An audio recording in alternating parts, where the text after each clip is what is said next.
have a quorum, and our is on, and so the meeting will come to order. Would you please review the agenda for adoption?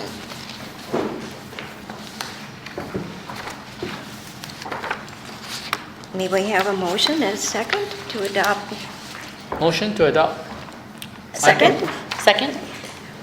All in favor? Aye. Opposed? The adoption passes. And now would you pause and for approving the minutes of the June 11th meeting?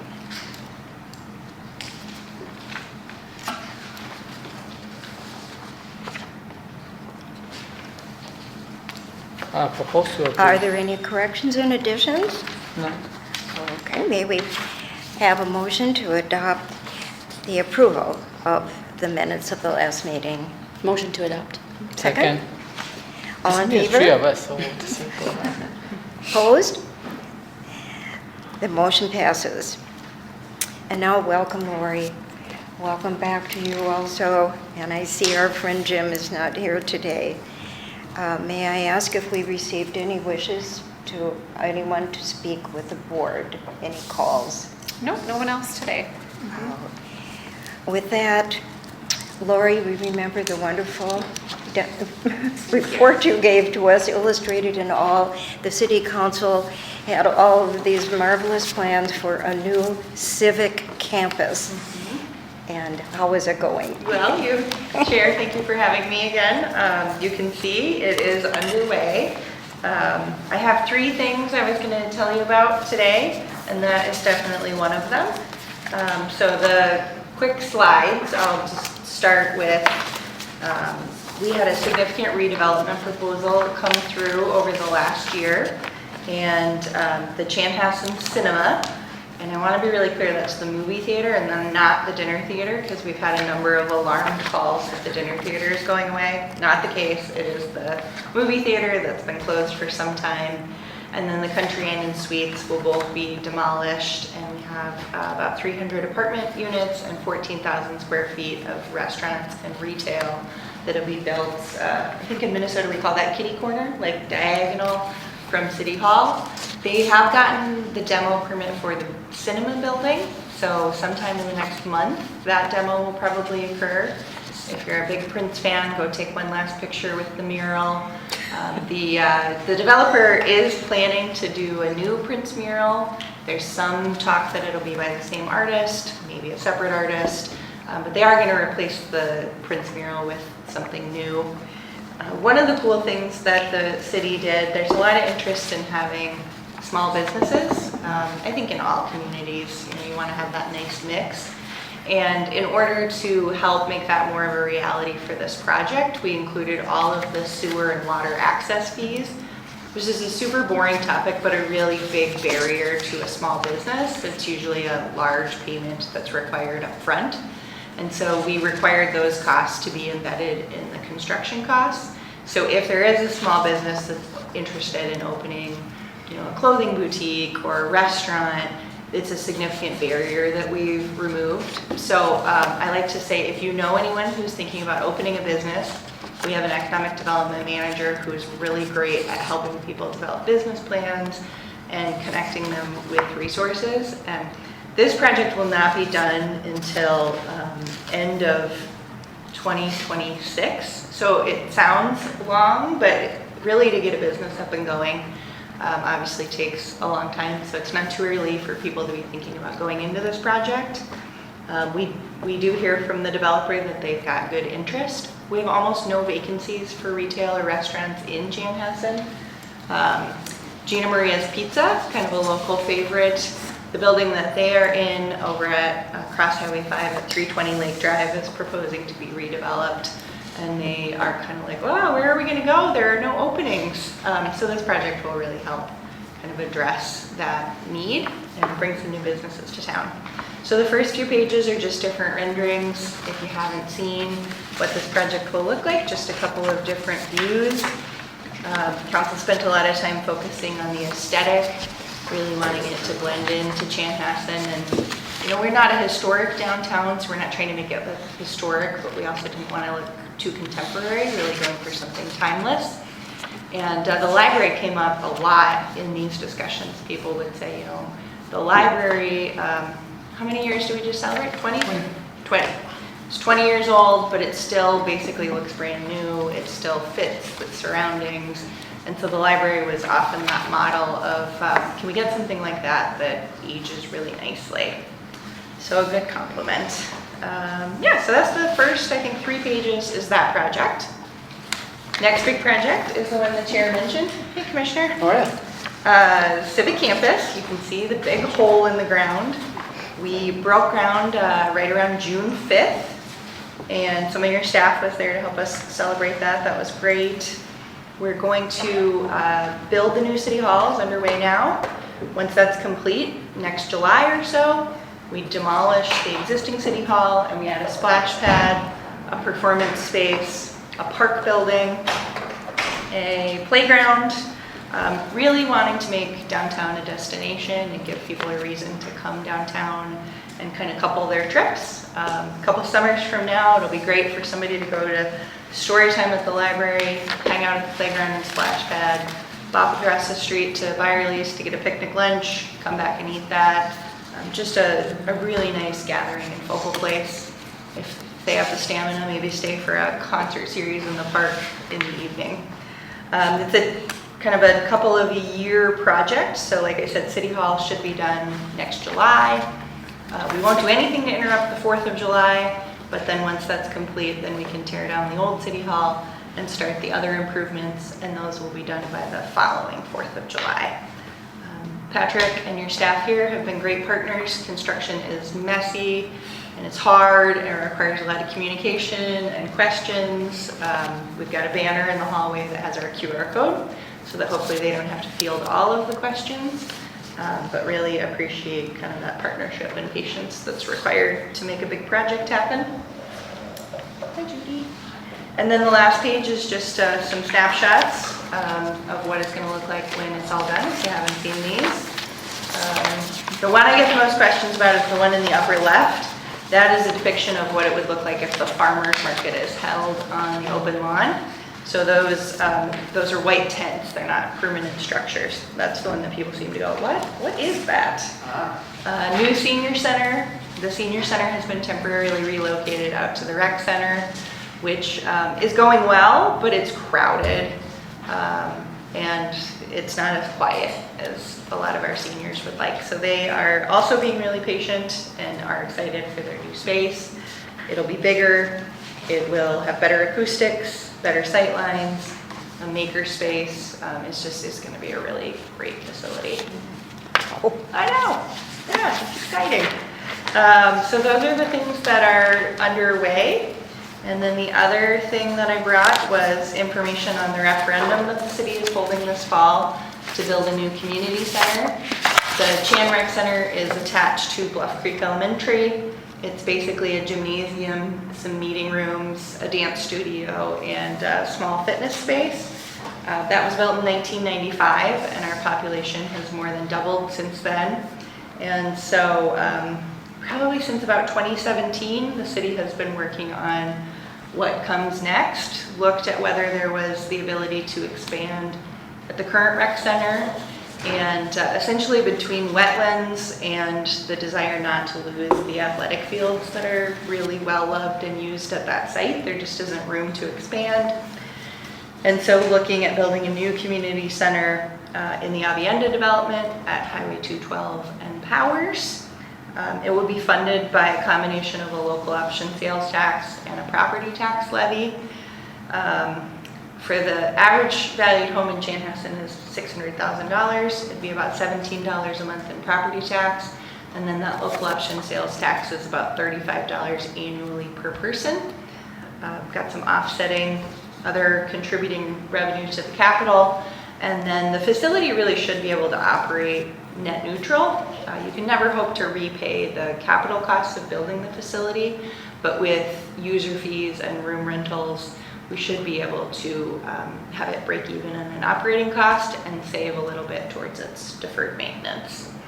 It's got 2 sheets of ice, an indoor playground, all of the amenities that are in the current rec center, So a gym, it's actually got 2 basketball courts, 9 pickleball courts, indoor turf, a walking track, which has been something people really, really want.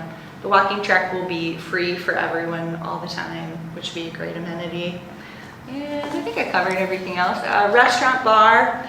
The city would build a shell space, really similar to what the Crooked Pennington Chaska Event Center did, and then a private owner, operator would come in and build out the restaurant. Nice place for parents to do work or meet friends while kids at hockey practice, dance lessons, whatever. It's got a beautiful, beautiful porch off the back. I think you can kind of see it in this picture. And we will know by the next time I see you, if Jody invites me back next year, I can tell you if this is moving forward or if we have to rethink how we move into the next phase of Parks and Rec in June.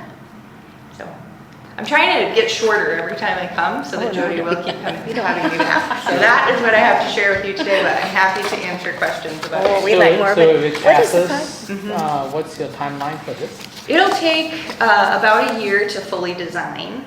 So we did not want to spend the money on full architecture. So I always say it looks like we know a lot about it, but these are really just concept plans. Right. So we would move into schematic design and construction plans, and that would take about 10 months.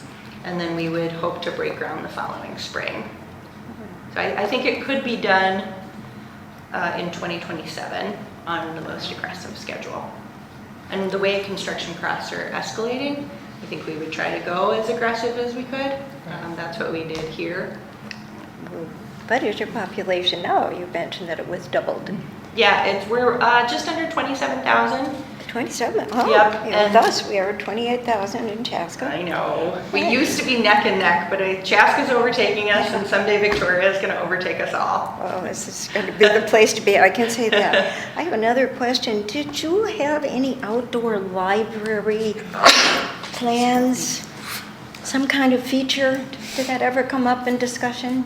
In terms of this Yes, building and how it of the works in the whole civic campus. campus, yeah, the one thing that we've talked about with Patrick is potentially reversing the way that traffic comes in. So we will be redoing the turnaround area out here to make it blend with the site. And we've talked about potentially reversing the way that traffic comes in so that we can have a driver's side book drop, which I hear would be really, really nice. And Really occasionally I myself have gotten out in the rain and gone, that's a really good idea. So that is yet to be completely worked out. We looked at what the cost of extending the book drop to the actual drive would be, and that looks like it's probably cost prohibitive, but that's all part of phase 2. So we're kind of keeping it in mind. A wish list. Yeah, exactly. Are there any other questions? I got a couple of things. One, stuff like this doesn't happen without vision, and you and Elise have been fantastic, and I know you'll probably defer to all your team and all the other stuff, but everybody in the room, this doesn't happen without leadership like Lori and Elise have put out, and fielding a lot of daggers. And you guys have been pretty professional about how you delivered this to the community, and they get a chance to vote to decide if this is going to happen or not. So kudos to you and your team. Thank you. You've been a cog in the wheel out here and been a leader in a lot of these things. So thank you for your leadership in this. 2 questions. Does this venue accommodate a graduation, perhaps? It does, yes, thank you. The Rink 1 will be designed to be a multi-purpose venue, so the city would not propose to be a concert or event operator, but we would network with those who are, and already have thought of some design features that would make that really slick. You don't have a picture here, but there is kind of a back entrance in this corner where buses and say a semi full of chairs and tables and sound equipment can easily pull up and set that up, would allow us to bring graduation back to Carver County and meet all of the ADA, sound, air conditioning, things that we're all looking for in a venue. And then do you have a short list of potential restaurants that would occupy the space? I'm not asking who it is, but do you have a short list? I don't know that I would go that far, but I would say that we met with 4 different restaurant operators just to say, is this something that would interest you? And all the 4 that we met with are local and said, I have too much on my plate right now, but I love the idea and I think someone will be interested. Yeah. And each of them gave us a name of like, Good. contact this restaurant group. So if the referendum is successful, early next year, we would start doing an RFP, which is what they did for the Crooked Pint. Yep. And we do expect that there would be good interest. I love the public-private partnership, and I hope this gets some traction. Thank you. Thanks. I have a question. Mhm. What is happening to the old community center? I think I might have missed that. Yeah, if this is successful, we would begin to negotiate with District 112 to sell our half of the building. We would not sell the outdoor space that we own, which has the pickleball courts and the athletic fields. And in conversations with them, they don't really care because that stuff costs time and money to operate. So they're more like, yeah, you keep it. But they do have a number of facility expansion needs. So we fully expect that we would be able to work out some sort of a sale and transition. Oh, that's really great that it would help other members and Yeah. organizations in the community. Yeah. They haven't said exactly what they would put there, but they've expressed general interest. Thank you, Lori, and I hope you come back soon. Well, thank you. Thanks for having me. Thanks, Lori. Appreciate it. I'll leave you the extras. Wonderful. There's some passes on there, so if you haven't been to the rec center, come on over. Thanks. Thank you. Was there an extra of the I tried to be frugal about how many to print. Yeah, Excellent. just the which one? PowerPoint. Yep. Thank you. I wonder if you might want to introduce yourself, at least I do not know you in. I'm Judy Carter. Thank you. Judy Carter. Uh, I'm just a member. I'm just somebody who likes to come to the library. Well, we're so glad to have you. I just live down the street, so Thank you. I know Patrick, but that's. Okay, we'll move on now to our request for board action. We are talking about appointing a person to our Charles Dalkey Grant Board.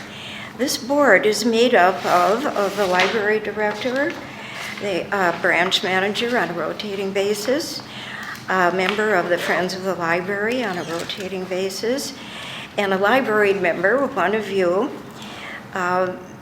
And you will attend a meeting to participate in selecting the grant projects or recipients from the 2025 Dalkey grant accounts.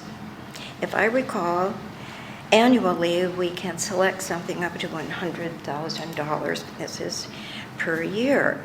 And Jody, do you have a date for the meeting? Is that yet determined? We're looking at the first Tuesday in October, which I believe is the first. And we typically meet mid to late afternoon. Last year we met virtually, which was more efficient. Oh, you did? Yeah, and a little bit later we met, we don't have the time set exactly, but 3:30, somewhere in that vicinity. So, but it could likely even go a little bit later than that, depending upon who's representing and availability.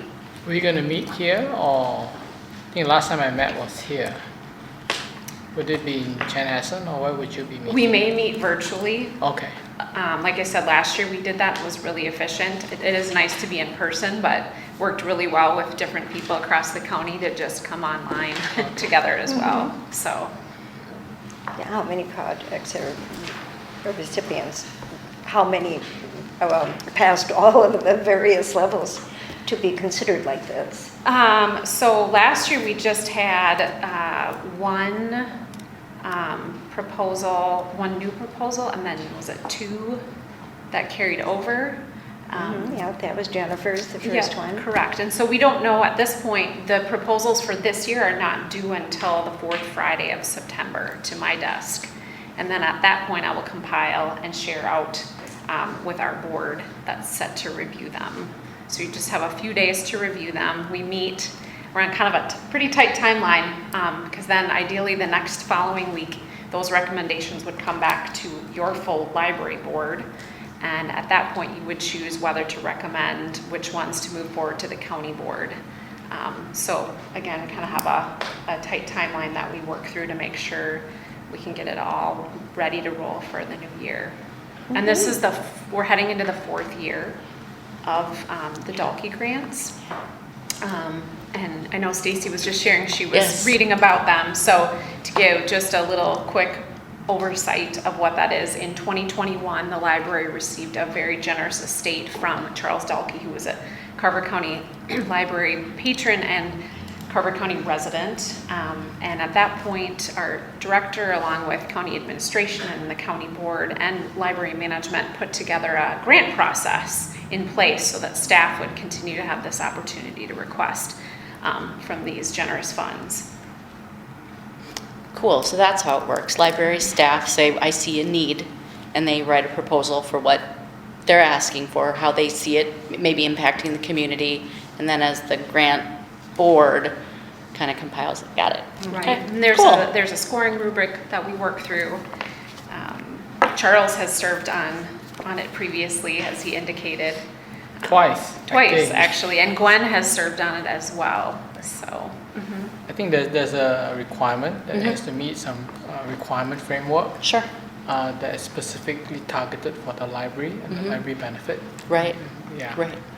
Okay, Exactly, there's parameters that are built in, and we will share those as well, so that as you review the grant proposals, then you obviously know what Yeah. we're trying to achieve and aim for. I recently volunteered scoring scholarship requests through my place of work has a large scholarship fund. So I'm kind of from that side. It's much more personal, but interesting. Cool. Thank you. Oh, we're glad you're thinking about it. It just happened. And we do have a great, on our website, there's some great information and synopses of where we've been and where we've come from in terms of the grant, thanks to Susan Bernstein, who set that up on our website. So if you, just even in the meantime, and even if you don't end up serving on the board, it's a great place to just go and see all the great work that staff have done.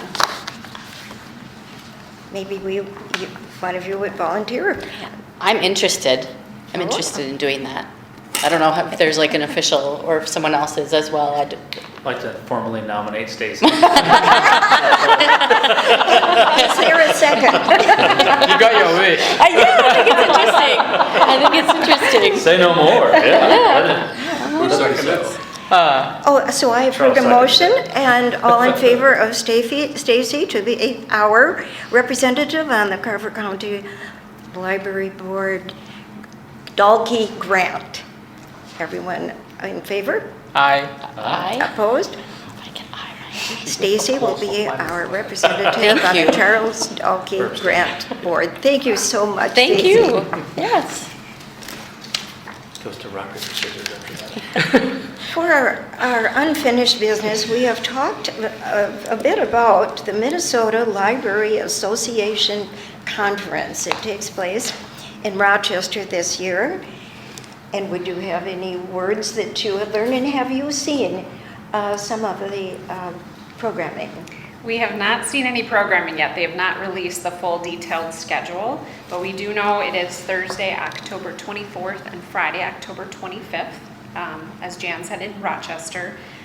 We certainly, we can pay for registration for any of you to attend that, as well as one-night hotel stay for that. So if that's something that is of interest to you, let me or Susan Blatz know. You don't even have to let me know tonight, obviously, and if you want to wait until the full schedule, I'll keep an eye for that, and we'll share that link out as soon as they've posted. Typically, I mean, it's around this time or in the next couple of weeks that would be out. So, Would you be presenting, or anyone from our staff this year? not this year. But I've heard you 3 times. But great learning opportunity. There's always, not only all the educational sessions, but there's vendors that attend as well, so a chance to kind of learn about what's up and coming in that world, and some of the vendors that we work with directly as well. There's a silent auction. There's other friends and trustees that are in attendance as well, so it's just a nice chance to interact in that community and kind of learn and grow. I know you've attended, Jan, and had a great experience. So. I certainly did. Breakfast was just terrific, too. So then you will contact Susan would be the person. Okay. We are looking forward to this team update from our Jessica. She is going to be talking about communications and outreach. That I am. For those of you who have not yet met me, I'm Jessica Shank. I formerly am the Teen Services Librarian for Chaska Library. Until recently, I took on the role of the Library Program Coordinator. Part of my role is to build our outreach and our volunteer engagement, but also to improve our programming and our communications. And I was recently appointed to our new communications team that will also be communications and outreach. So we're looking to build a long-term strategy. In this report that I have to you, I like to have some pictures for examples, especially for our social media content. So feel free to browse through it if you'd like with me. What I really want to point out, Susan Bernstein handles all of our social media. We're pretty lean as a staff in the library, and she manages most of our social media for us. She's our expert in content for social media.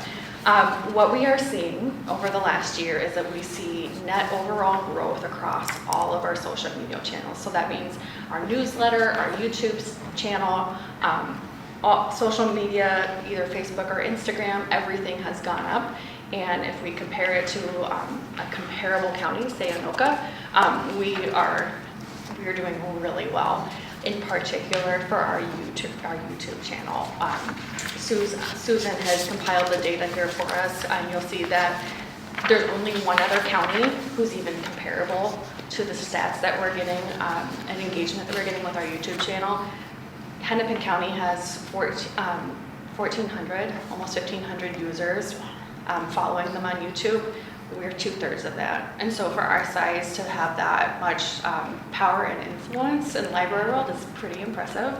And that is not without any lack of strategy. Susan has done a lot of things to improve and make our content more accessible, most notably to have tags, or like when you go to Google something, if maybe a YouTube video doesn't have some text with it, she's adding that manually in. So if you, for example, one of our top 3 videos is how to use Libby in Kindle by Patrick, and it has high levels of engagement. Users love it, and we're actually seeing other library system users come and engage with that content because it's been professionally done, it's user-friendly.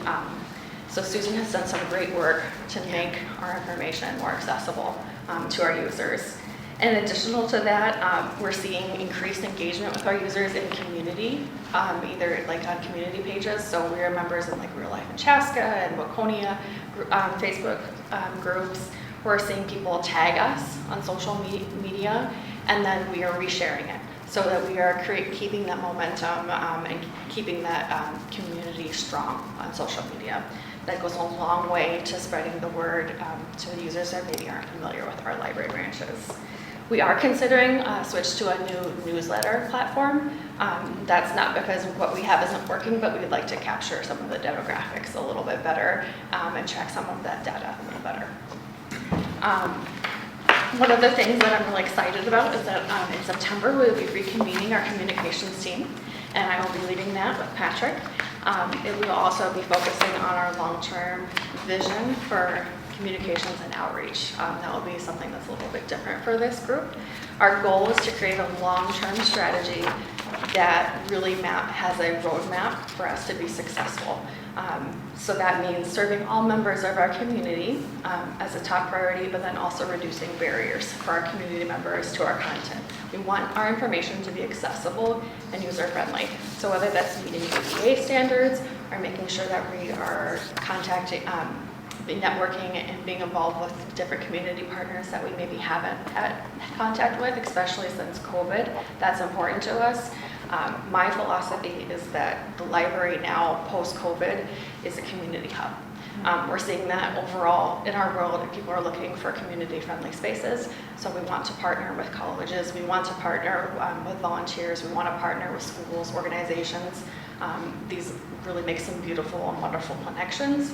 Our staff benefit from that, as well as our users in the community. One of the things that I would like to have be a priority is to improve our print communications, and that will be one of the main things that we take a look at on that group. We already in the last year have made several improvements. We have new phone numbers, and so we've gone through as a team and try to go through and update all of our phone numbers. That would be a really critical piece of communication for our users. So we've gone through that. We also are trying to make improvements to our mobile printing. We have created a user-friendly brochure, and we're looking to get that translated in so that's available in other languages. So when people come in and need to do some mobile printing, it's accessible. There's a brochure that they can have at home and keep at home if they're doing any printing from home and want to come and pick it up at the library. We just switched to a new printing software, which actually has made that transition really smooth because we already have a template because we took the time to create that with our last software and kind of test that out. So more to come with improved signage and our new printing brochures. We have made improvements very strategically to our seasonal brochure. One of the big changes that we have done in the last year is if in our brochures, if it requires registration or if it has an age recommendation or restriction, we put that now right at the front of the event. So if the event is meant to be ages 2 and up, it says so, or if it's all ages, we indicate that. It's really clear. We use consistent wording that's ADA compliant. A lot of this effort is from Linnea, who has experience in print communication. So I can't take credit for that. That's thanks to our wonderful staff. That both adult services and youth services teams have come together and said we need to make this more accessible and user friendly. We have added new marketing tools that I'm really excited about. We're utilizing Canva and user-friendly marketing tools for our staff to improve our marketing and flyers. This is for signature programs or new events. This really helps us have that appeal to users that aren't maybe familiar with, for example, our summer reading program where we have prizes and have the youth fill out their form that they can earn items from the library, and then we're also able to share that. Canva is really wonderful because it has a lot of features where you can resize it instantly. So like, for example, if we wanted something to be 8 by 11, but we also want it in a poster size to give to a partner to have maybe at community ed, we can give that to them really easily. So we have a lot of emerging new tools that we're using that are going really well. The one thing that I see for our print communications that is going to be a future obstacle for us is we've had the recent closure of newspapers in the county, and we are seeing from our patrons and our businesses and local members, where do we advertise? What's going on in our communities? They're turning to the libraries to help them figure out this find a problem to this, and so one of the things I think we need to do is we need to address this as a communications team and say, how can we help find a solution to this? The library could be really utilized by our community members to get the word out about important events, information that will be going on in all of the towns across the county. Outreach, we have lots of plans to improve our outreach events. We just came off a really exciting week at the county fair where we had direct engagements with 2,300 people. That meant that people came to our booth at the county fair, talked to us, conversed with us, maybe grabbed some fun items from us, asked questions about how to use Libby. Those are direct engagements. I'm not counting people that are walking by. These are people that talk to me or Jody or other staff that were present. Some really meaningful connections were made there. We also took some time to have users leave us feedback. One of the things I like to do in our outreach is have something interactive or engaging where people can tell us what they think of the library. So we had a little roll of paper where people could say, what do you love about the library? The comments from that, we do plan to share with staff, give them some praise and some shout outs. People would share, oh, I love stuffy sleepover at the Chanhassen Library with Ingrid and Heather. We've been going to Storytime for years. We just love it. So happy that you have that. Or maybe they would say, we love that you have study spaces. Since COVID, I work from home and I need a quiet space to get away, to take a meeting. Our users are telling us directly what they want. And so our outreach is a great way for us to build that and get that instant feedback. And then also for people to approach us with questions that maybe don't know about the library. As that, we've attended Pride events for the county fair, senior expos. We attended the Carver Community Connect, which targets resources for community members that maybe need access to either housing, the library, the police. Very, very successful event. This year it was held in Chaska. One of the things that we do that's an expansion of our outreach that I hope that will grow is to grow our partnerships. So this would be with school or county or city organizations building our programming. This was our second year that we had a program out in the parks with community ed in Chaska, where we had teens and tweens come and do a book club in the park. More partnerships like that where we are working together to fill the needs of our community. We're seeing a lot of demand for that post-COVID, and our public is very enthused by these partnerships, so I hope to have that expanded as part of our outreach. And then I also hope for us to just be present at local events in our communities, whether it's Latin Fest or the city of Chan has a concert, Victoria has an outdoor concert. I want us to be out and engaging with folks in the community. It makes us accessible, especially for those users who are maybe not familiar with our library, or maybe in their culture they haven't used a library before, and so they don't know what all the wonderful things are that we have. Some of these new partnerships that I'd like to highlight, we actually had multiple local school organizations from Chanhassen, Chaska, and Waconia schools partner and build programming with us. One of my favorites is we had the speech team from Chaska High School develop and program a murder mystery event. Udervin's getting his thumbs up over there. His girls came and attended. What we did is the students had lines and roles and actually acted out murder suspects or a dead person in one of our sessions, and then the people that signed up were able to try and solve the murder. And it was really, really fun. And we have a lot of experiences like this. We also had the wonderful experience of the theater groups from Chanhassen High School came out to 2 different libraries in our system. Having the possibility to have partnerships that are meaningful and just seeing our staff and our public engage with these groups is really wonderful. We had some new vendors this year for us. We had Elpsis Enterprises. That was due to expo that we attended in January. The youth services team attended an expo and learned about an organization. They train youth that are experiencing houselessness and need job skills, and then they made bird feeders, like a workshop set up, and they come to your branch and then they show you how to build a bird feeder in the library. Just the fact that we're able to find a program that has meaning and value in the community, and then that we're able, it's just really heartwarming for our patrons, but also I love that we're able to have that connection back to folks in the Twin Cities and give them some opportunities by hiring them as a program. We are expanding through our Delphi grants.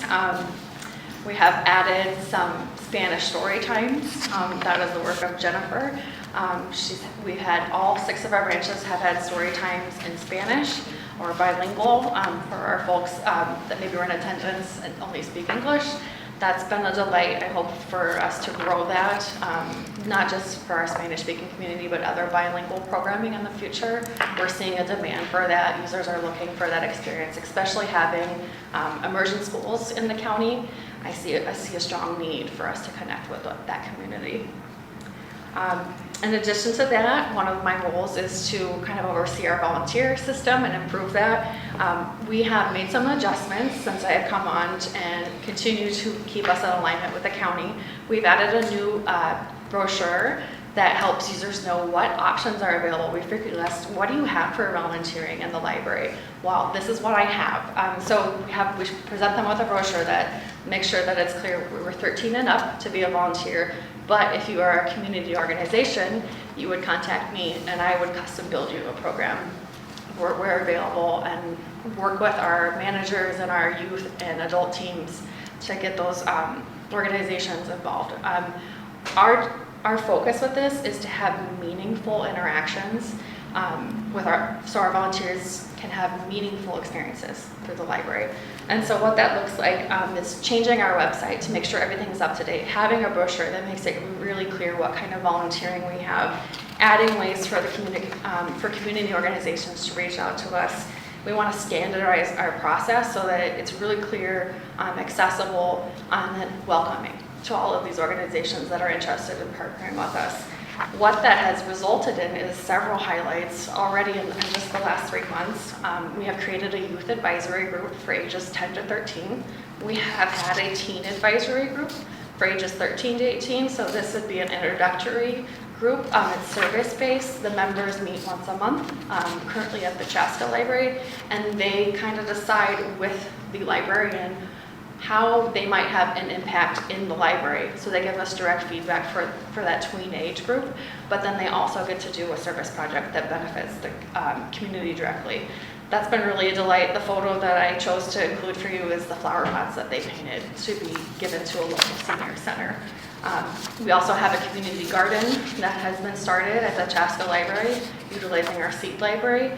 We are giving out the produce to members of the public at the library and hope to donate it to local food banks.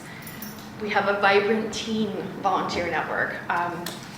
This year at Chaska, we have 15 volunteers. Patrick, correct me if I'm wrong, I think you guys have 15 as well. Well, we have the super volunteers. You have super volunteers, yes. So we have and then also multiple branches out west have added volunteers this year. So we're seeing a very big growth in our volunteer network with our teens. That allows us to have a level of engagement we don't always get with our teens. It allows them to get service hours. I hope to grow that in the future years so that they can, and then maybe even build off of the stories of our volunteering, maybe share that with the community so the community can see the different ways that we're engaging with our volunteers. That's all I have. I'm going to leave my card if anyone has follow-up questions.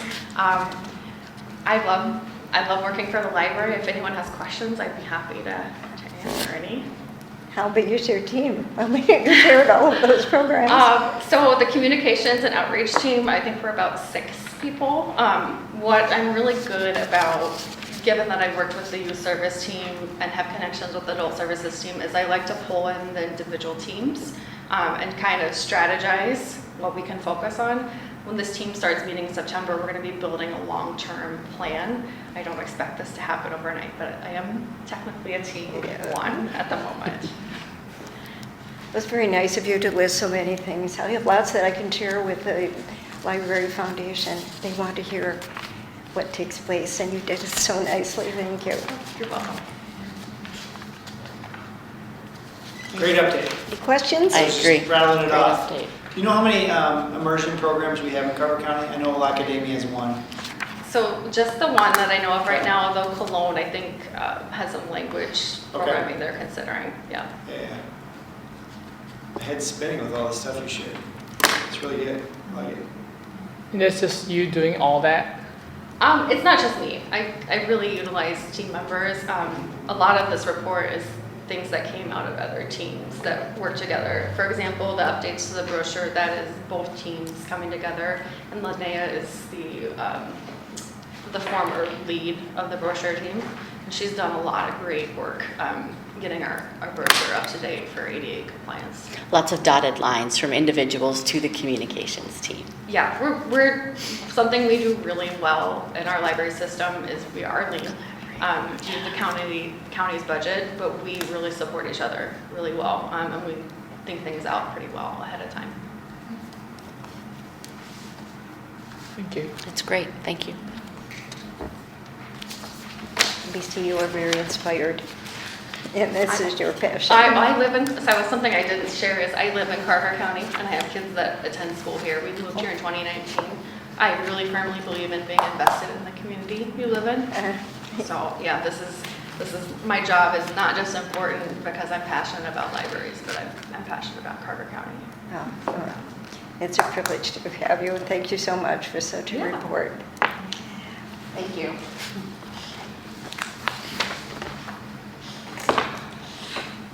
You have seen our budget update, And Jody, would you have any comments or something to highlight in it? Sure. So first of all, I think most everyone got a full budget printout that was sitting around the table separately. I discovered that only the even pages had printed in the packet, so our apologies. And Susan Blatz left on vacation, so so anyway, it's all good. But now you have the full packet. I have to make sure I'm looking at the correct one here. No, at this, I will touch on a couple of things more specifically when I get into the director's report, but we are looking good at this point of the year. Definitely overall, things that, we're always keeping an eye on, and I know I've mentioned them here before. Obviously, our fee revenue, which certainly is lower than normal, but I shouldn't say that because the last few years since the start of obviously the pandemic has just trended downward. So it's not something new and shocking that we've been watching, and I'll touch a little bit more about that in my director's report. But on the flip side, as we look at, as you would glance through for the individual branches and their photocopy fees, those come in very strong for the photocopies and printing, and continue to do so. We always are watching closely on the stock budget, our sub budget. And again, I think I noted this last month, we're looking really, and we're in a good place with that right now. And thanks, I know Kevin, that's one of his areas on our budget team. He is keeping a close watch on that as well, but we're in great shape because that's really important to be able to have sub-budget. So whether it's a PTO request or someone, that's out unexpectedly, that we're able to have that coverage. It's still never enough, as the branch managers could allude to as well. But in any case, we're sitting in a good place right now at this point of the year. On page 3, we have an equipment and furniture purchase budget, which is still sitting quite full yet. But we're looking at potentially purchasing a new information service desk for the Chaska branch. Being cognizant that yes, we know that down the road here, we're looking at a new building, but that's gonna be a few years yet. And so in the meantime, we need to look at a more efficient, safe, effective space to give the best customer service we can to our patrons and to keep our staff well equipped for what they need to do. So that's something we're looking at. We're actively getting quotes. And so a portion of that equipment and furniture budget would go towards that. And then we'd still have some left. We've got a couple other potential projects in the other branches that we'd be able to cover as well. Any questions that I can address regarding the budget? I guess not. Thank you for that. And also, Library Director, do you have any comments and thoughts on your director's report? Yes. Let me find the...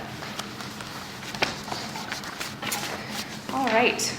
Well, I have a lot of information. Hopefully, that was another piece that was... So I do I do a director's memo to the staff on a monthly basis, and that was what got included in the initial packet that got sent out. But it's going to look very similar in some regards to what you see as a director's report, because I like to share as much of the same information between you all and the staff as possible. So nonetheless, in the director's report, some highlights that I want to include, one of which we had our recent peer awards ceremony with the county. And this is a PEER, stands for Public Employee Excellence Program, and this is coordinated by Employee Relations. It's an opportunity for peers to nominate their fellow staff members for some of the great work that they've been doing, and we had a couple of nominations. We had Ingrid Rimmeride and Tricia Miller for the work that they're doing regarding customer service, so congratulations to both of them, well deserved. And then a big congratulations to our peer award winners for project-based teamwork, Paul Erickson and Patrick Jones. So we honored them at the recent ceremony, and then as well at the county board, we acknowledged that as well. So those awards happen on a yearly basis, and then later this fall, we will also have awards that are given through the Public Services Division, which is what the library is part of as well. So a couple of great opportunities to honor staff for the work that they're doing.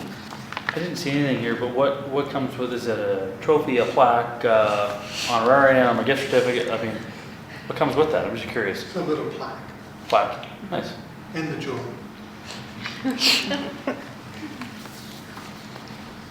And there were bagels if you were at the ceremony. And coffee. So there you go. Gotta bring food. Let's see, a couple of other things. Under finances, I had already noted the potential of a new service information desk at Chaska, but then I just wanted to follow up briefly on 2025 budget process with the county and where we're at currently. So I had budget hearing a couple of weeks ago, where I have an opportunity to present our requests to county administration. Commissioner Uterman was on that call to hear more about our requests, county finance, and some of my fellow public services teammates as well. So what we have put forward at this point in terms of requests, we did put forward a request to eliminate overdue fines. That is really our big push this year.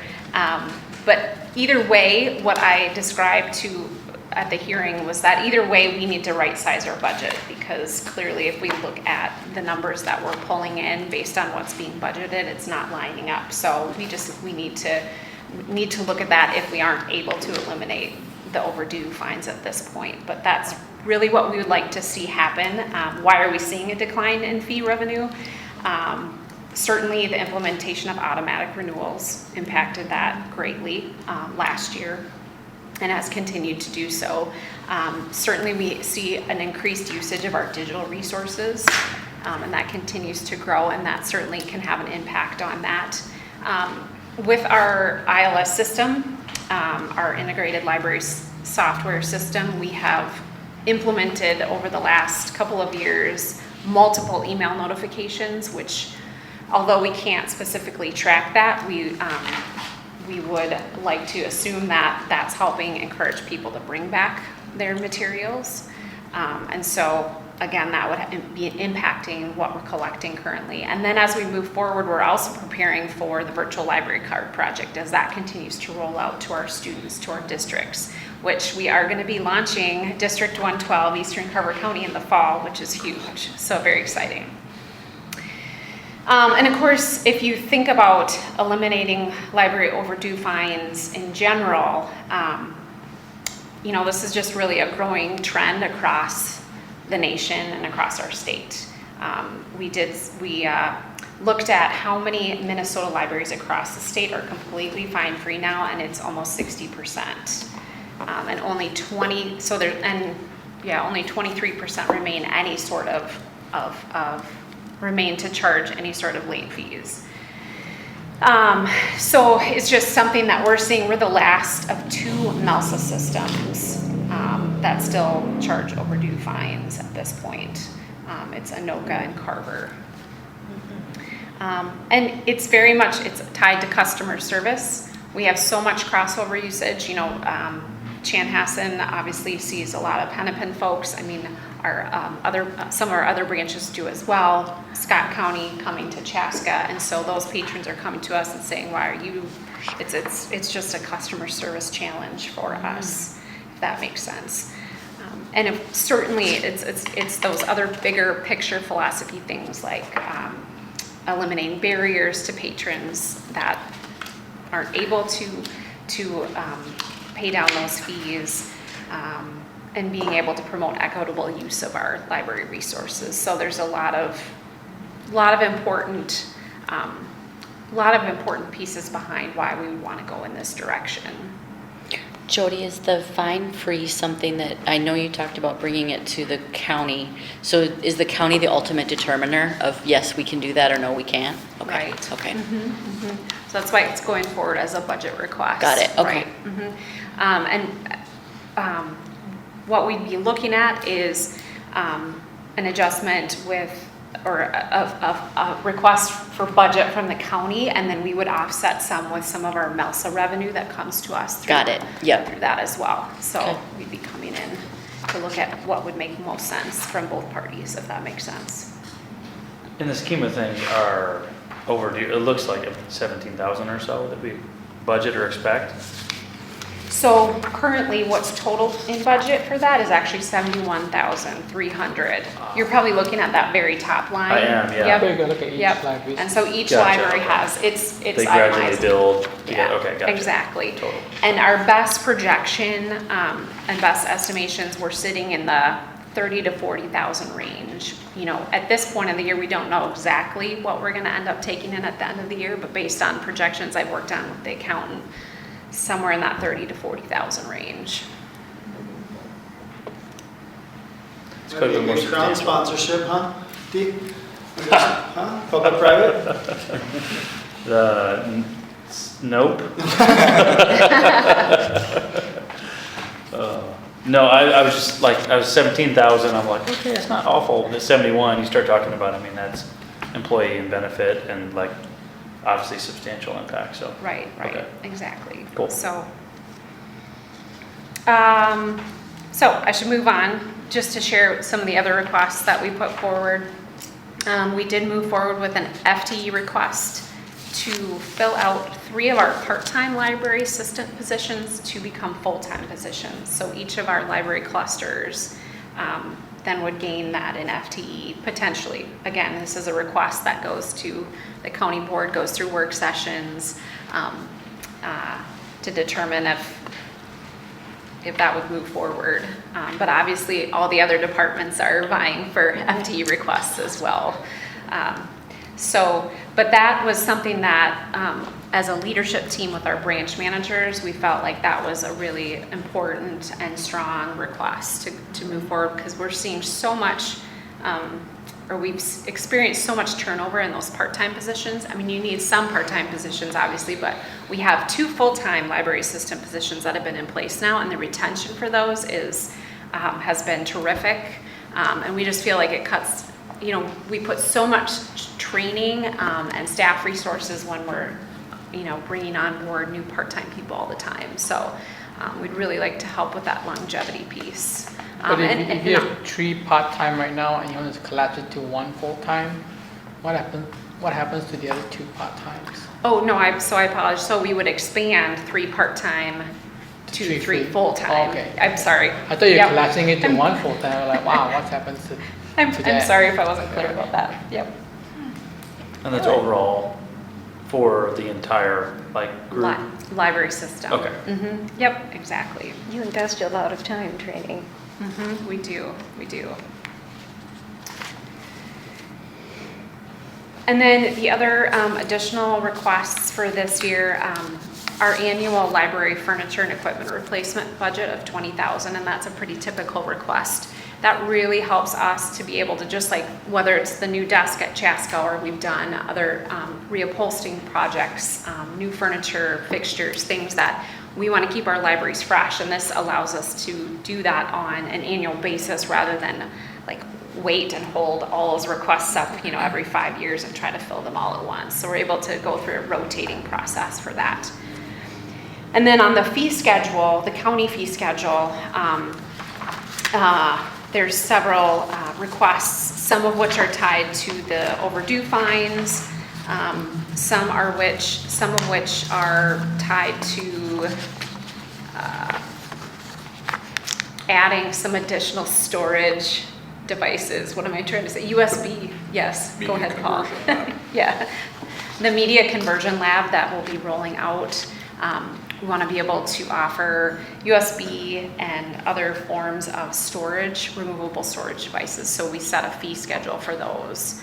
And so that goes into the fee request as well. And then the last piece is to request the elimination of fax fees in all of our branches, so that if you came in, you would no longer need to pay for a fax to be able to send that. But that could be expensive depending on where you're sending it to. Where you're sending the fax, yeah. And it's all it's a flat fee. It's 50 cents a page, no charge for the cover sheet. And we don't see on the other end where it's going to. I see where you're saying, like, Yeah. what if they're sending it to London? Right. And it's an international number? A lot. Is there see, any? most American places don't take fax anymore, but a lot of European places still do. So you end up faxing to Europe if you need to. Charles, almost all, no, not almost all, the large percentage of the people we fax to are local numbers actually, Okay. are in the state, Yeah. usually a state agency. Okay. Yeah, because several jobs ago, but we stopped doing emails and we stopped doing fax, and then we realized that in Europe they're still hung on to fax. Yeah, if I can add, and amplify what Patrick was saying, is my observation is many of our users are people who are part of a work program and that kind of thing, and this is the only way that they can submit time cards. Is it a physical fax machine, or do they provide a fax service that you send it to a service that actually fax it out for you?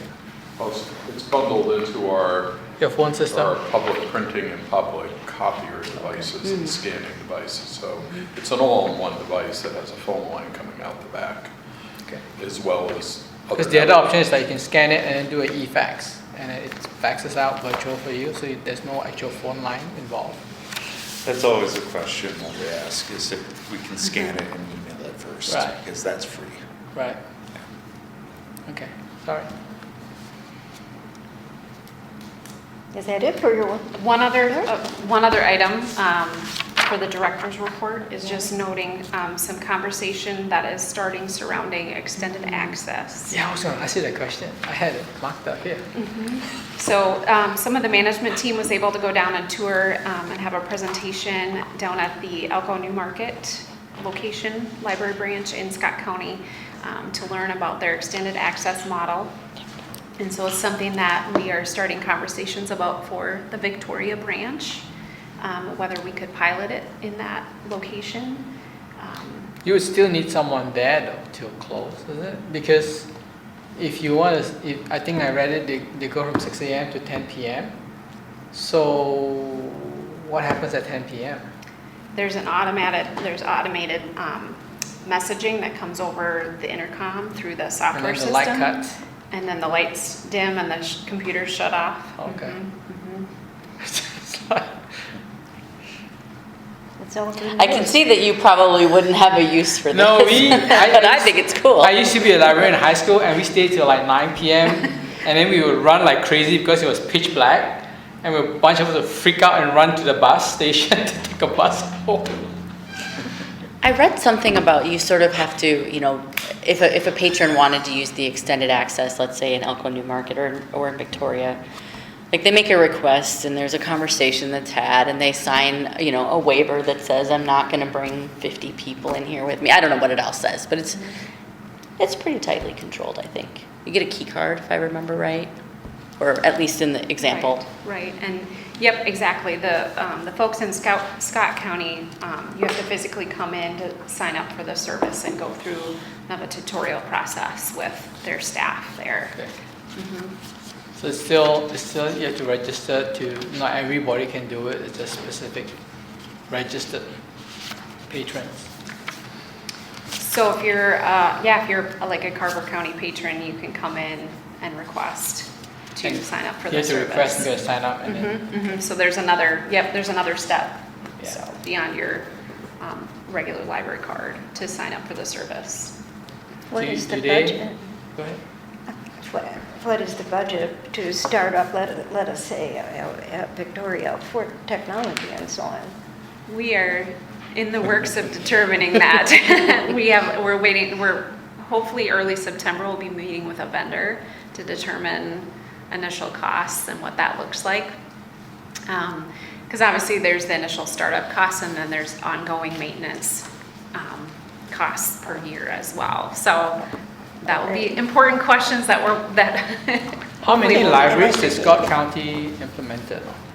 Which library, did they have all their libraries or do they have only one big library? All but one, is that right? Is it all but one? I think it's all but two right now. And I they think the have 7 or article 8 said that it was branches, I think. $20,000. But I think the Cost? initial startup cost is quite a bit more than that. Right, right. Mhm, The mhm. And then infrastructure the you go 20,000 through. might be per year for the. Operating, Mhm, right, mhm. right. Dakota County actually had some interesting social media commentary from users that have used it. They have seen, what I had read is they have been seeing increased users, like that they would have never otherwise seen. And so they're actually seeing more people come and use the library, Oh, my goodness. which is really interesting. Anecdotally, who wants to use it after hours?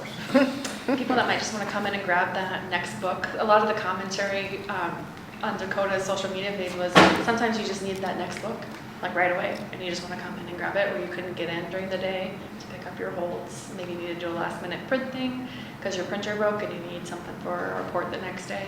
The comments that we're seeing in the metro are that it's going really well. So this isn't a one-time, this is, you come in, you get like being an executive member at Costco, you get an extra hour on each end, right? Right. Something like that, like is Yeah. that? And you get a key card, What we're yeah, talking about? Yeah. yeah, like the door is locked to regular patrons, let's say at 5 o'clock on Saturday. Yeah, for sure, But you yeah. can get in until There's 8. some Once you protocol scan in, things. of course. Yeah. There's some protocols with that. to, Right. like, have some guidance with it. But Right, yeah. right. I can see college kids wanting to do that, you know, in the winter time, you want a place to study and not be at home to study. That has been my experience personally anyway. And at Chaska, we get asked about it quite often because we're located near the DMV, and they open before us, and people are constantly coming over needing copies or to Right. print something. Like my son, Good point. If you're there setting up before, you'll hear the door shake several times where someone's like, what, you're not open? It's 8:30, you're not open? Yeah. Can I add a couple of things? Absolutely. Very interesting. So this has been a topic for about 6 years. I brought it up with your predecessor and when I was on the library board. And it has a lot of operational pieces to it, but fundamentally it's how do you take the existing structure and expand it. And so from a financial standpoint, whatever the dollars are, your cost per incremental hour is cheaper than the hours that we're open now. right.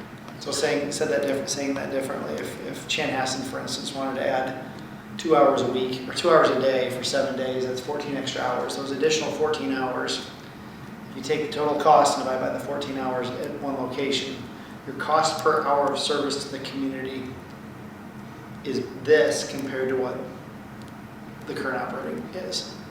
The other thing to consider when doing these things, and there's some objections, there's not 100% like let's go do this. But one of the big objections with the board that we have is we don't want to be the one that leads it. And so having a big brother in Scott County that's already done this and worked through a lot of these, we went in, I think you were part of it too, when we went to the one in New Prague. Is it New Prague? Jordan. Mhm. And so Dee, your question was about who uses this. That one has 50 or 60 or 80 senior units, and they are all like parents of that front door. I can see that. Like Yeah. they guard it. Right. But really the answer is who uses it is it's whoever needs that third space. You've got your workspace, Yes. you've got your home space, and in the last 5 years, that third place could be a coffee shop, but who can afford a $6 cup of coffee? That's a place in need. Coffee shops close at 2 now. If we use like Ruby's Roost as an example, and they're not open on Mondays. And so you think about where do you go for that third place? And the library is increasingly becoming that third place for more and more and more and more people. And it's not just books in a box like when we grew up. It's creative spaces. It's a place for somebody to go for respite for an hour. It's a place for a family of 9 that's living in a 3-bedroom apartment to get away. Like we're seeing libraries utilized as more and more health and human services.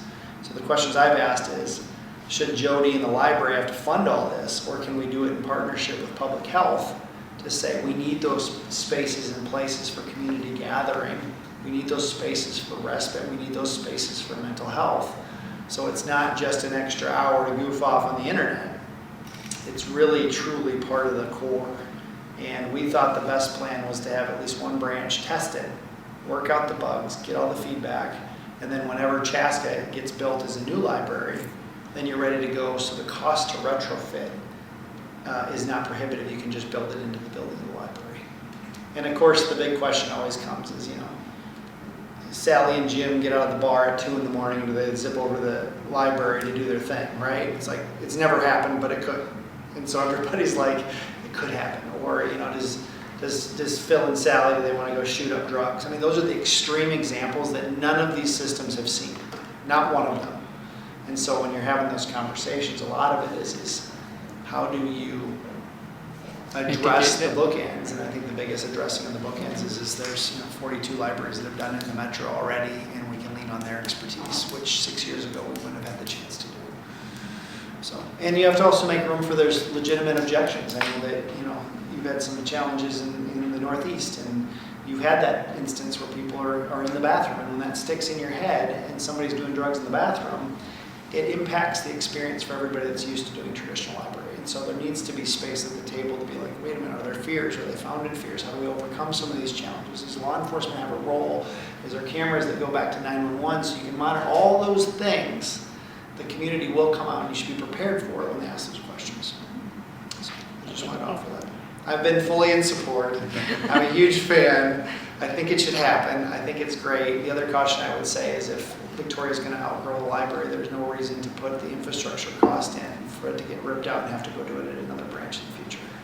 So anyway, just wanted to offer that for people that are. I just have a feeling that as the city gets bigger and the population gets more mixed, and I can attest to this because my son had a friend that would go to the library because he didn't want to go home, and he would stay till late, till the library closed, and he walks home. And dead of winter, walking home from the library in Chaska up to where I live, it's about a mile and a bit. And my son's like, Dad, can you go pick him up? I'm like, what? Could see how he's walking back from the library. I'm like, what? So we went and picked him up. But the thing is, he didn't want. So I'm concerned about people staying late and even maybe just trying to hide and sleep and start sleeping in the library and being homeless, right? So how do you handle that too? Is my operating concern. We've identified a lot of problems. And those are legitimate and sad problems to have to address. Yeah. Well, thank you everyone for those very, very interesting comments. I want to highlight, again, congratulations to Paul Erickson and Patrick Jones for receiving a very honorable type award. And I can only imagine the amazing challenges you had to distribute thousands for 4 years of kits, test kits for our entire county. And I wonder if you want to share one of the challenges, give us an idea of what this was like, the obstacles that you The main challenge met. was keeping up. Pardon me? The main challenge was keeping up because they would run out and then bring us more, and then that more that we thought would last a week or last a month would last a week. So it was just lots of communication with public health and really good staff that then feels an ownership of this and gets the kids out right away. Yeah, I'd echo that for sure. And the funny part of this is that the person who had nominated Patrick and I is actually the person who has done equally as much work, and that is Sarah Pressure, is that how you pronounce her last name? In Public Health Department, where we've partnered with. Mm-hmm. And so I think it was out of her gratitude for having us out in the field, which was awesome, right? In a practical way, I think it also highlights that we have delivery needs between branches, right? Jessica and I were talking about this in terms of moving when we have large amounts of printing, like the brochures, which are literally just cases and cases and cases of paper to move around branches. That doesn't really fit our interbuilding delivery model. Number one, because they're not in the plastic stack tubs. Number two, they're in a different part of the government side. I mean, on and on it goes, right? And so, and this is not a, right? But when I leave here now, there's a little sticky note on my dashboard that says Government Center. And tonight, on my way home, I'm gonna let myself into the Government Center, and waiting at the reception desk are a half a dozen cases because we run out at Waconia. Them going out probably a dozen and a half or so a day. A day, right? And that's just from Waconia. So, you know, it's been extra effort. And Jake and I, the operations supervisor that I work alongside of in the western branches, you know, our mantra has been and always has been, and that is we try not to do single trips to the east to do some kind of pickup or delivery that doesn't fit within our delivery model, right? Is we always try and do twofers. So here to Waconia and then down to Chaska isn't quite a twofer, but you know, it's the next best thing is I'm going to tack another 15 minutes on my day and 5 more miles. Right. Not the end of the world. So I appreciate the award for sure, but but I think it really highlights as much of what public health is doing for our communities. It's all about. Yeah. So it's good stuff. Your efforts have sure noted. I won't even mention that COVID is going up in the hospitals. Right. Doctors are starting to wear their masks. Yep. And but Yeah. And then the other side one is the amount of cardboard. Yeah, that's too Patrick. Just filling up the dumpster with cardboard Oh, cases. shoot, yes, yes. All So right. thank you for asking. Thank you. And now, time to hear from our Patrick. Would you share with us any more comments? Yeah, I appreciate it. My kid that starts 10U softball, so it's a big night for her, I gotta say. But MELSA, tomorrow is the MELSA meeting. They have a number of quality candidates for the executive director. I think they're nearing a decision. And I think that if you didn't know it, you should know that a law was changed this past year to open the floodgates of a more diverse population that can apply for this role. Particularly, I think about 85% of the required degree holders would look like me or most of the people around the table. And we broadened what that would look like. And so last count, I think they had 18 applicants. I think over half of them were people that would be considered part of a minority class. And last time they went around, they would have not had a runway for that to happen. And so I think that when you say you're going to do something, you should do it. And we've fought a lot of political battles to get it done.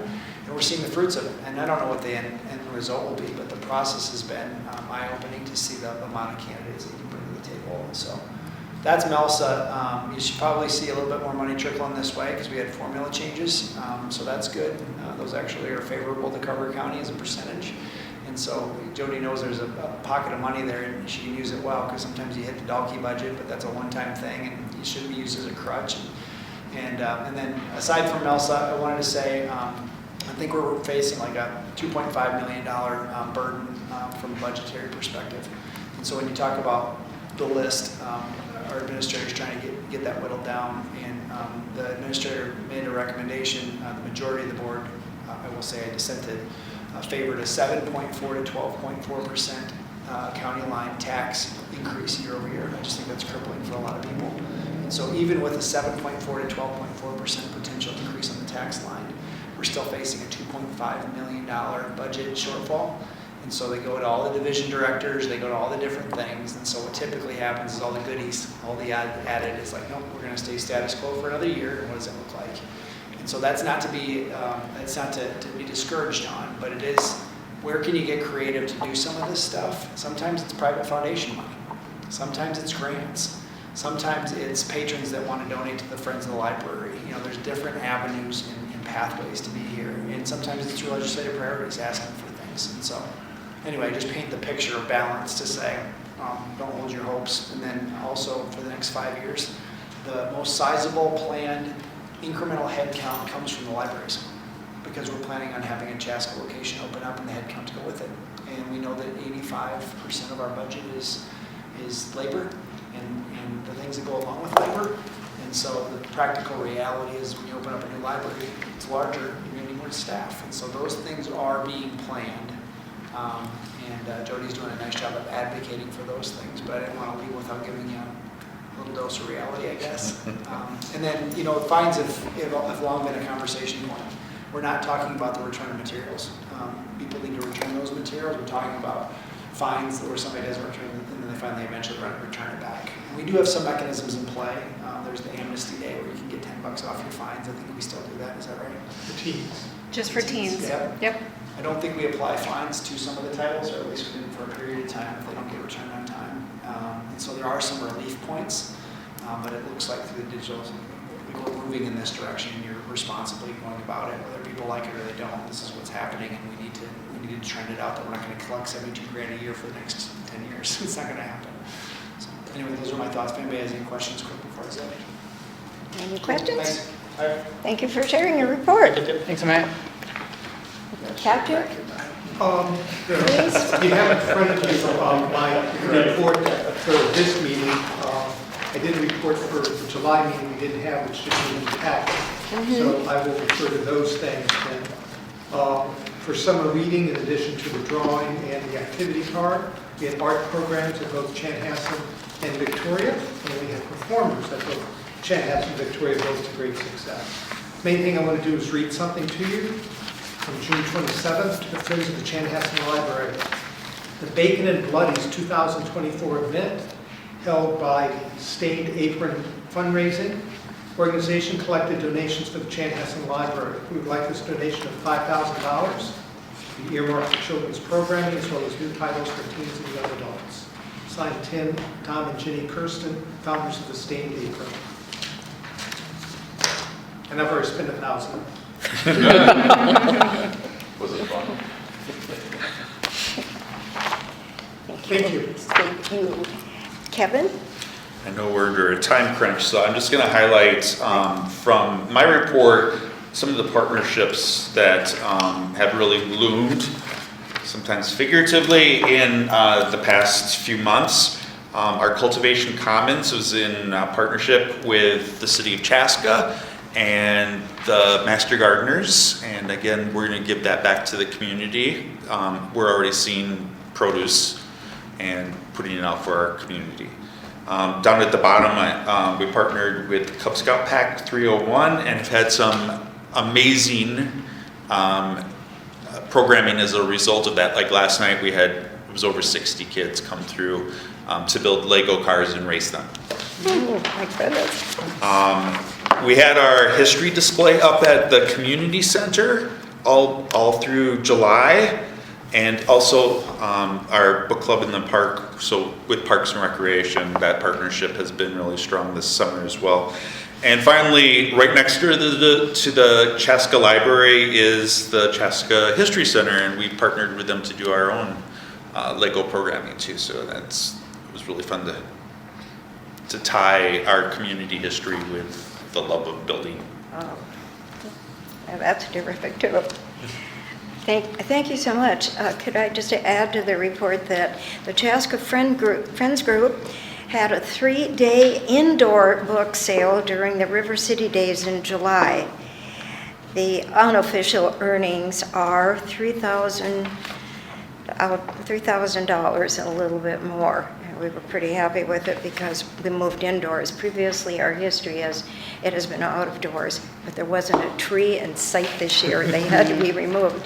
So we are so relieved that we did well. We could not put out all of our stock, and if you can picture this, we will consolidate the raspberry boxes and all of it, and go downstairs and push heavy. You wouldn't believe how heavy these carts are with more books, and this went on for 3 days. But honestly, we were thrilled to participate. It is so much fun when you roll up your sleeves and you work that hard, and you can come up with a figure like that.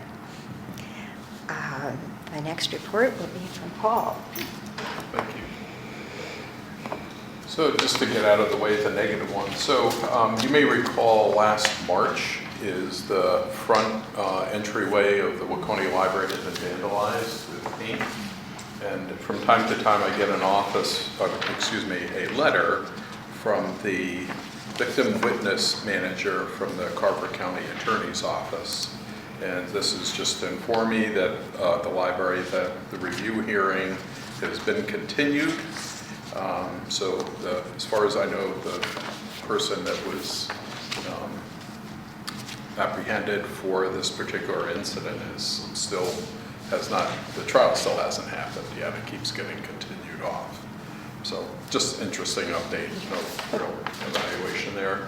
Positive one though is today, hot off the press, is we had gotten a 5-star review on Google, the Google business profile, and I'm sure that you guys also you branches also received these. So this was a very positive comment. I had absolute best experience here. The staff is super friendly and helpful.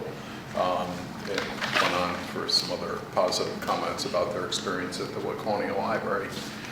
So that's great. In terms of fine-free things, just a continuation. It's not, I don't think it needs approval or anything, but Teen-tober will be coming up in the month of October.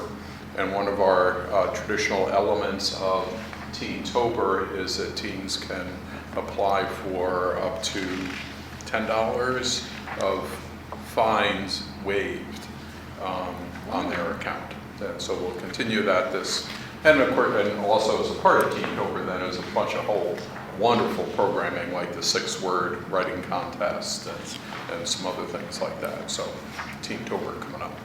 Just curious, are the teens' fine balance very high, or like? No, and I think what you'll see, the trend that has been that I don't anecdotally wouldn't expect to change, and that is the total amount of fines that are waived has been going down. Right.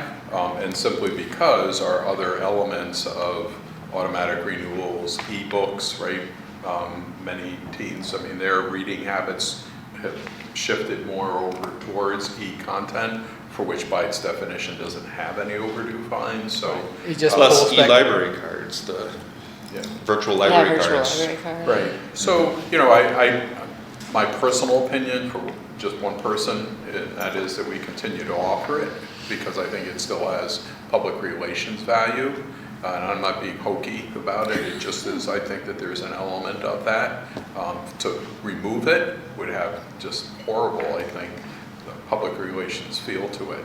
But I don't think we measure its success by saying, oh, well, we didn't waive enough fines this year. You know, what didn't we do right? Well, it's just the nature of. I was just curious, like if you have a limit of $10, how many are actually in excess of $10? So. Oh, I don't know that we've pulled that data. I mean, I guess I could ask one of our Just statistical curious. gurus to find out how As many a teens form- have fines in I it. can jump in here. I'm a former library assistant, so we would have people approach us about fines, and I'm also a former teen librarian.